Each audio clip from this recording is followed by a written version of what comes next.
एक बार गौतम बुद्ध अपने शिष्यों के साथ एक वृक्ष के नीचे बैठ विश्राम कर रहे थे।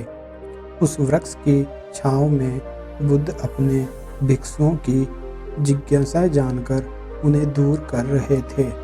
बुद्ध के सभी भिक्षु एक एक करके उनसे प्रश्न पूछ रहे थे और गौतम बुद्ध उनके प्रश्नों के उत्तर दे रहे थे।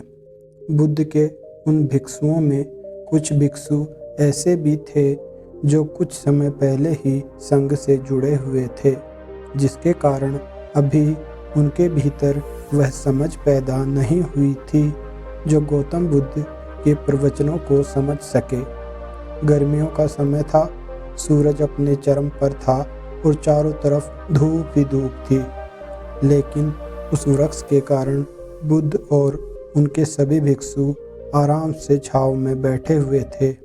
इतने में ही गौतम बुद्ध के एक भिक्षु की नज़र एक बूढ़े व्यक्ति पर पड़ती है जो उस वृक्ष के पास से ही गुजर रहा था। वह भिक्षु उस बूढ़े व्यक्ति को देखकर अचानक से ही हंसने लगता है। उस बूढ़े व्यक्ति की उम्र बहुत ज़्यादा हो गई थी, जिसके कारण उसकी कमर मुड़ गई थी। उस बूढ़े व्यक्ति के हाथ में एक डंडा था, जिसका सहारा लेकर वो बूढ़ा व्यक्ति अपनी मंजिल तक पहुंचने का प्रयास कर रहा था। उस बूढ़े व्यक्ति का शरीर केवल हड्डियों का ढांचा मात्र था।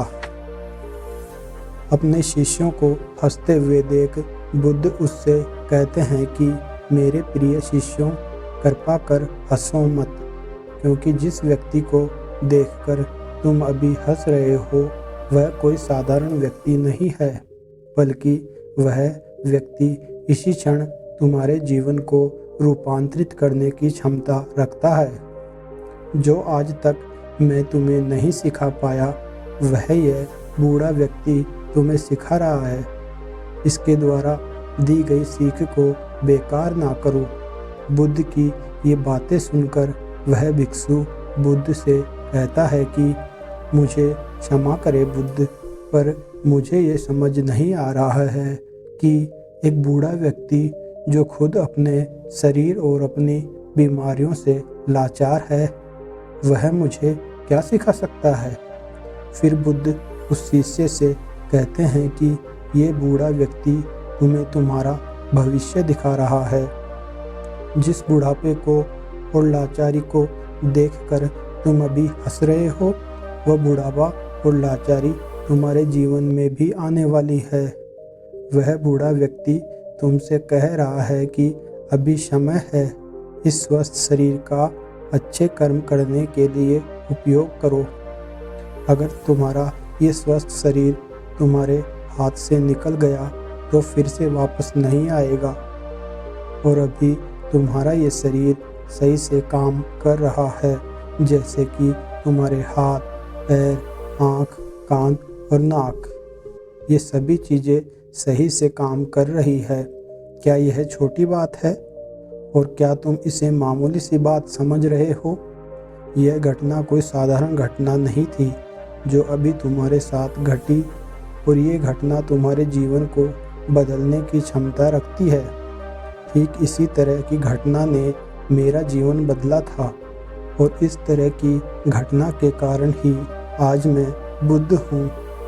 फिर वह शिष्य बुद्ध से कहता है कि क्षमा करें बुद्ध, परंतु मेरे मन में यह विचार ही नहीं आया कि मैं उस बूढ़े व्यक्ति से कुछ सीख सकता हूँ। उसे देखकर केवल मुझे हंसी आ गई। ऐसा इसलिए हुआ क्योंकि तुम्हें अपने भीतर कहीं ना कहीं लगता है कि जिस स्थिति में आज वो बूढ़ा व्यक्ति है, उस स्थिति में तुम कभी नहीं आओगे। जिस बुढ़ापे का और लाचारी का सामना आज वो बूढ़ा व्यक्ति कर रहा है, तुम्हें लगता है कि उसका सामना तुम कभी नहीं करोगे। इसलिए तुम उस बूढ़े व्यक्ति को देखकर हंस पड़े। तुमने सच्चाई को नज़रअंदाज कर दिया।